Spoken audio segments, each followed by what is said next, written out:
دوستو شیطانی غصے کی حرمت کے اسباب اور نقصانات کے بعد اب کچھ غصے کے فوائد بھی سمجھ لیجئے گا کہ جو شخص غصے کے درست اور تعمیری استعمال کا طریقہ سیکھ لیتا ہے تو یہی غصے کی انرجی اسے دنیا کا کامیاب ترین انسان بنا دیتی ہے۔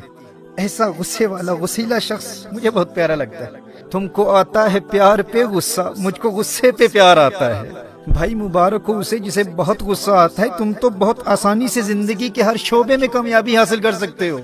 اب آپ سوچ رہے ہوں گے کہ یہ کیا بات ہوئی، بھائی پہلے غصے کو شیطانی عمل ثابت کیا اور اب غصے پر مبارکیں دے رہے ہو۔ تو میرے دوستو یہی تو غیظ اور غضب میں فرق ہے نا۔ عربی میں غصے کے لیے دو الفاظ استعمال ہوتے ہیں، ایک غیظ اور ایک غضب۔ ایک ہوتا ہے غصہ آنا اور دوسرا ہے غصہ کرنا، ان دونوں میں فرق ہے۔ غیظ اس غصے کو کہتے ہیں جب انسان اندر ہی اندر کوڑتا رہتا ہے، یہ ایک داخلی کیفیت ہے، اور غضب اس غصے کو کہتے ہیں جس کو انسان خارج میں ظاہر کرنے کا ارادہ رکھتا ہو، یہ ایک خارجی کیفیت ہے۔ یاد رکھیے غصہ ایک بہت بڑی انرجی اور توانائی کا نام ہے، ایک بڑی پاورفل فورس ہے۔ اب جو انسان غضب کی صورت میں اس توانائی کو کسی تعمیری اور پروڈکٹیو کام کے لیے خارج میں ظاہر کرنے کا ہنر سیکھ لیتا ہے نا، ایسے شخص کو کامیابی اور ترقی سے دنیا کی کوئی طاقت روک نہیں سکتی۔ اسی لیے میں غصے والوں کو مبارکباد دیا کرتا ہوں۔ وہ ایک بچے نے مجھے کہا کہ میرا دوست جانتا ہے کہ میں بہت بڑا فٹ بالر بننا چاہتا ہوں، لیکن اس نے آج گراؤنڈ میں مجھے کہا کہ تجھ میں تو کوئی ٹیلنٹ ہی نہیں ہے، تو فٹ بالر بن ہی نہیں سکتا۔ مجھے بڑا غصہ آیا۔ میں نے اس بچے سے پوچھا کہ پھر تو نے کیا کیا؟ اس نے کہا کرنا کیا تھا، میں نے سب کے سامنے اس کی خوب پٹائی کی اور خوب مکے اور لاتیں ماری۔ میں نے کہا نادان تو نہیں جانتا، اس کے جملوں نے تیرے اندر غصے کی صورت میں ایک غیر معمولی انرجی پیدا کر دی تھی۔ اگر تو اس انرجی کا صحیح استعمال کرتا تو وہی غصے کی توانائی تجھے کامیاب فٹ بالر بنا دیتی، لیکن افسوس تو نے لاتے اور مکے مار کر اس ساری توانائی کو وہیں ضائع کر دیا۔ اسی لمحے غصے کی صورت میں جو تیرے اندر ایک پاورفل فورس پیدا ہو گئی تھی اسے تو پریزرو کرتا، اور بعد میں ٹریننگ کے دوران وہ سارا غصہ تو فٹ بال پر نکالتا، اور جب بھی سستی پیدا ہوتی اس کے وہی جملے یاد کر کے اپنے اندر غصے کی انرجی پھر پیدا کر کے فٹ بال پر نکالتا۔ جو لاتے تو نے فٹ بال کو مارنی تھی وہ لاتے اور مکے اس غصہ دلانے والے کو مار کر تو نے ساری انرجی ضائع کر دی۔ میرے دوستو اس بات کو سمجھنا، جب انسان کو کوئی غصہ دلاتا ہے نا تو اس کی سانس پھولتی ہے، دل کی دھڑکن تیز ہوتی ہے، اسے پسینہ آتا ہے، بلڈ ویسلز ڈائلیٹ ہوتی ہیں، خون کی رگیں کھلتی ہیں، دوران خون میں اضافہ ہوتا ہے، چہرہ سرخ ہو جاتا ہے۔ غصہ انسان کے اندر اس قدر موٹیویشنل انرجی پیدا کر دیتا ہے۔ یونیورسٹی آف ایمسٹرڈم کی 2009 کی ایک اسٹڈی کے مطابق غصے کی یہ کیفیت انسان کی کریٹیو ایبیلٹی، انسان کی تخلیقی صلاحیتوں کو بڑھا دیتی ہے۔ آپ نے ہمیشہ غصے کے نقصانات کو ہی سنا ہے، آپ کو غصے سے حاصل کیے جانے والے فوائد کا اندازہ ہی نہیں ہے۔ University of New South Wales کی ایک اسٹڈی کے مطابق جو انسان غصے کی انرجی کے درست استعمال کا طریقہ سیکھ لیتا ہے، ایسے غصے والے شخص کو دھوکہ دینا آسان نہیں ہوتا، وہ کبھی کسی سے دھوکہ نہیں کھاتا۔ بس اینگر کو مینج کرنے کا طریقہ سیکھ لو، یہی غصہ تمہارے اندر ایک موٹیویشنل انرجی کا کردار ادا کر سکتا ہے۔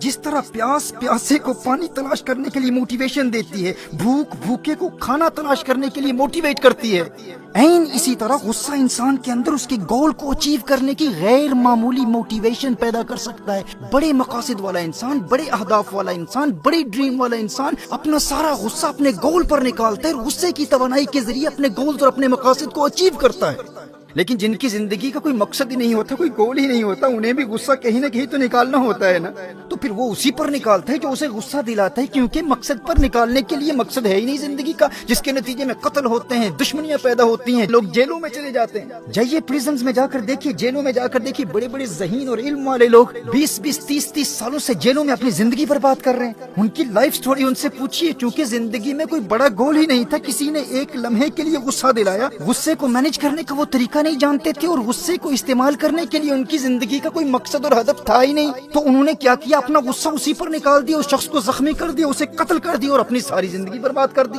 وہ ایک لمحے کی خطا تھی، وہ وقت بھی دیکھا ہے تاریخ کی گھڑیوں نے، لمحوں نے خطا کی تھی، صدیوں نے سزا پائی۔ میرے دوستو لڑائی جھگڑوں میں اپنی زندگیاں برباد کرنے والے اور غصہ دلانے والے پر غصہ نکالنے والے یہ وہی لوگ ہوتے ہیں جنہوں نے ابھی تک اپنی زندگی کا مقصد اور ہدف مقرر ہی نہیں کیا۔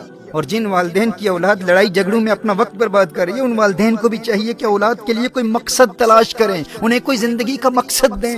کم از کم اپنی اولاد کے لیے آپ اتنا تو کر سکتے ہیں نا، آپ کے بچے انرجی سے بھرے ہوئے ہیں اور وہ انرجی انہوں نے کسی چیز پر نکالنی ہے. اگر آپ انہیں زندگی میں مقصد نہیں دیں گے تو وہ کرمنل بنیں گے اور وہ اپنی وہ انرجی کرائم پر اور لڑائی جھگڑوں اور فسادات میں نکالیں گے. اور جس خوش قسمت انسان کو زندگی میں واضح مقصد مل جاتا ہے اور وہ اپنے مقصد کو تلاش کر لیتا ہے، اسے تو اس بات کا خوف لاحق ہوتا ہے کہ کہیں میں غافل نہ ہو جاؤں، کہیں سست نہ ہو جاؤں. وہ تو مواقع کی تلاش میں ہوتا ہے کہ کوئی غصہ دلائے اور میں اس غصہ دلانے والے کا شکریہ ادا کرتے ہوئے اس غصے کو اپنے مقصد پر نکالوں. وہ ہے نا کہ جب بھی آتا ہے آپ پر غصہ شاعری پر اتار دیتے ہیں. جس کا مقصد شاعری ہے تو وہ کہتے ہیں غصہ دلانے والے میں تجھ پر نہیں نکالوں گا، میں تو شاعری پر غصہ اتاروں گا. اسی طرح آپ کی زندگی کا جو بھی مقصد ہے غصہ دلانے والے پر غصہ نہیں نکالے گا، اپنا سارا غصہ اپنے مقصد پر نکالنا ہے، اس انرجی کو پرزرو کرنا ہے اور اس کا درست استعمال کرنا ہے. دیکھیے یہ غصہ اور مقصد سے محبت، یہ وہ دو جذبات ہیں، دو ایموشنز ہیں جو کامیابی کی گاڑی میں منزل تک پہنچنے کے لیے پیٹرول کا کردار ادا کرتی ہیں. یہ فیول کی طرح ہے، پیٹرول کی طرح ہے. اگر گاڑی لیمبورگینی ہو یا فراری ہو، لیکن وہ فراری وہ قیمتی گاڑی ایسے مقام پر ہے جہاں دور دور تک پیٹرول کا نام و نشان بھی نہیں ہے، تو کیا ایسی گاڑی کامیابی کی منزل تک پہنچ جائے گی؟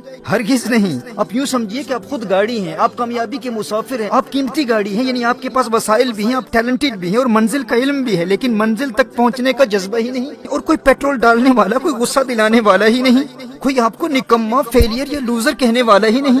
تو اگر کوئی غصہ دلانے والا ہی نہیں، جوش ہی نہیں، جذبہ ہی نہیں، عزم ہی نہیں، ولولہ ہی نہیں، ہمت ہی نہیں، جنون ہی نہیں، تو آپ اس ٹیلنٹ کا کیا کریں گے؟ گاڑی تو قیمتی ہے لیکن وہ وہیں پڑی کی پڑی رہ جائے گی. آپ کے اندر ٹیلنٹ تو بہت ہے لیکن وہ آپ کے اندر ہی پڑا رہے گا اور آپ قبر میں چلے جائیں گے. اگر آپ کے پاس ٹیلنٹ ہے، وسائل ہیں، آپ کسی امیر باپ کے بیٹے ہیں، آپ کے روابط ہیں، کانٹیکٹس ہیں، سفارشیں ہیں، سب کچھ ہے، لیکن غصے اور مقصد کی محبت کا پیٹرول آپ کی قیمتی گاڑی میں نہیں ہے، تو آپ کی وہ قیمتی گاڑی آپ کے گراج میں ہی پڑی رہ جائے گی. وہ گاڑی کبھی کامیابی کی منزل تک پہنچ نہیں پائے گی. لیکن اگر گاڑی پرانی ہے اور خراب بھی ہے، یعنی انسان غریب ہے، وسائل بھی نہیں اور زیادہ ٹیلنٹ بھی نہیں، لیکن پیٹرول بہت ہے، فیول بہت ہے، کامیابی سے محبت ہے، اپنے مقصد سے محبت ہے، اپنے گول سے شدید محبت ہے، غصہ بھی ہے اور غصہ دلانے والے بھی بہت ہیں، پیٹرول ڈالنے والے بھی بہت ہیں، جو بار بار تانے دے کر ہمارے باطن میں آگ لگاتے ہیں نا، ارے تو نکما ہے، تیرے خاندان میں کوئی کامیاب نہیں ہوا، تو اپنا فیملی بیک گراؤنڈ دیکھ، اپنے آپ کو دیکھ، اپنا منہ دیکھ، تو کیسے کامیاب ہو سکتا ہے؟ لوگ بار بار غصہ دلا کر اس کم قیمت اور پرانی گاڑی میں پیٹرول ڈالتے رہتے ہیں اور ہم پر مہربانیاں کرتے رہتے ہیں، لیکن ایسی گاڑی پرانی بھی ہو، اس میں پیٹرول بہت ہوتا ہے، انسان غریب بھی ہے، وسائل بھی نہیں ہے، ٹیلنٹ بھی نہیں ہے، لیکن پھر بھی وہ کامیابی کی منزل تک پہنچ جاتا ہے. وہ غریب بھی ہو، وسائل بھی نہ رکھتا ہو، زیادہ ٹیلنٹڈ بھی نہ ہو، لیکن اس کے اندر جوش ہو، جذبہ ہو، جنون ہو، ہمت ہو، ولولہ ہو، اور غصے کو ایک پازیٹیو انرجی کی طرح دیکھتا ہو اور غصے کے تعمیری استعمال کا ہنر سیکھ چکا ہو. ایسی گاڑی پرانی بھی ہو، کم قیمت بھی ہو، خراب بھی ہو، وہ ایک نہ ایک دن کامیابی کی منزل تک پہنچ جاتی ہے، کیونکہ وہ اپنے مقصد سے محبت اور غصے کے پیٹرول سے بھری ہوئی ہوتی ہے. اور دوسری جانب لیٹسٹ فراری ہے لیکن اس کے اندر پیٹرول ہی نہیں ہے، وہ منزل تک پہنچنا تو کجا، وہ تو گیراج سے بھی باہر نہیں نکل پاتی. اپنے معاشرے میں دیکھیں یہ امیروں کی بگڑی ہوئی اولاد آخر کیوں کوئی غیر معمولی کارنامہ سر انجام نہیں دے پاتی؟ اگرچہ ان میں ٹیلنٹڈ لوگ بھی ہوتے ہیں، وسائل بھی ہوتے ہیں، لیکن اپنے باپ کی کامیابی میں ان کا کوئی کردار نہیں ہوتا اور لوگ انہیں دیکھ کر انہیں کامیاب سمجھ رہے ہوتے ہیں، اس لیے انہیں کوئی غصہ دلانے والا بھی نہیں ہوتا. جب لوگ ان کے بنگلوں اور چمکتی گاڑیوں کو دیکھتے ہیں تو وہ انہیں کامیاب سمجھتے ہیں کہ یہ خود کامیاب ہیں، اس لیے انہیں کوئی تانا نہیں دیتا. انہیں کوئی لوزر یا فیلئر کہہ کر ان کے اندر غصے کی انرجی پیدا کرنے والا کوئی ہوتا ہی نہیں، لوگ تو ان کو پہلے سے ہی کامیاب سمجھتے ہیں. تو اسی لیے یہ بہت کم ہوتا ہے کہ کسی امیر کا بیٹا کوئی قابل ذکر کارنامہ سر انجام دے کر اپنے باپ سے بھی آگے نکل جائے. تو ایسے لوگ ان مہنگی گاڑیوں کی طرح ہوتے ہیں جن میں پیٹرول نہیں ہوتا، کیونکہ کوئی پیٹرول ڈالنے والا ہی نہیں ہے نا.